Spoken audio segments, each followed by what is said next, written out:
Seigneur mon Dieu, que ton nom est merveilleux, que tu es grand, que tu es merveilleux.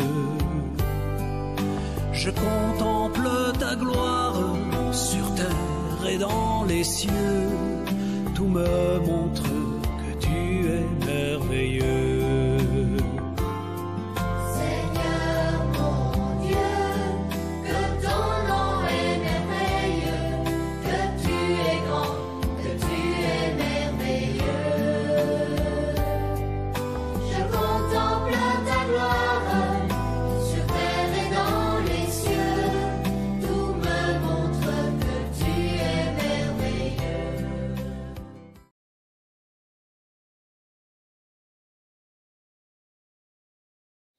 Noir il faisait, au-dessus des eaux, l'Esprit de Dieu mouvait. Le Créateur dit, lumière, l'ombre se tait.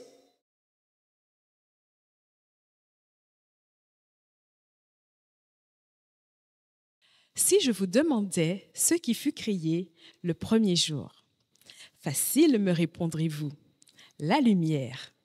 En effet, ce premier acte de la création est relaté dans Genèse 1, versets 1 à 5.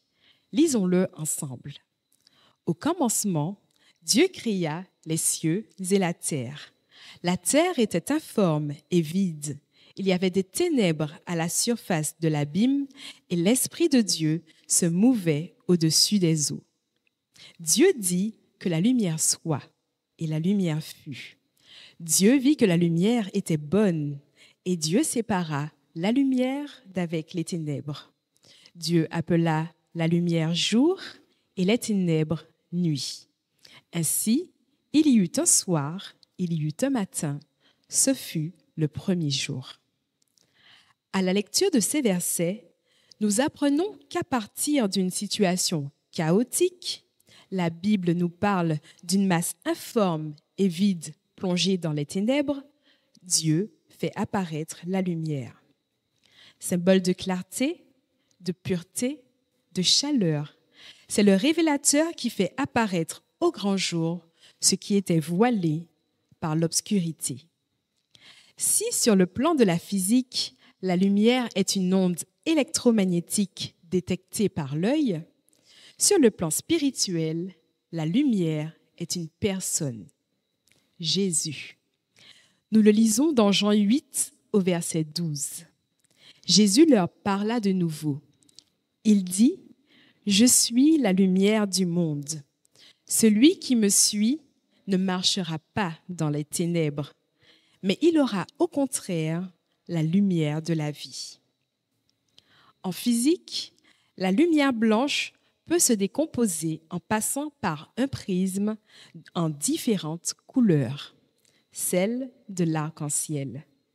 L'arc-en-ciel qui, rappelons-nous, est le signe d'une promesse d'espoir, de paix, de salut faite à l'humanité. De même, sur le plan spirituel, Jésus a été établi pour être la lumière des nations et pour apporter l'espoir, la paix, le salut jusqu'aux extrémités de la terre. Acte 13, verset 47. Ainsi, la lumière qui fait briller sa clarté à l'aube du premier jour est l'image du Fils de Dieu fait homme pour notre salut, à vous et moi. Nous sommes, nous aussi, appelés à être des lumières, car Matthieu 5, verset 14 déclare « Vous êtes la lumière du monde ». Ainsi donc, chers amis, que notre lumière luise devant les hommes, afin qu'ils voient vos bonnes œuvres et qu'ils glorifient votre Père qui est dans les cieux. Matthieu 5, verset 16. C'est pourquoi je t'invite, toi qui m'écoutes, pendant qu'il est encore temps, à prendre ton flambeau.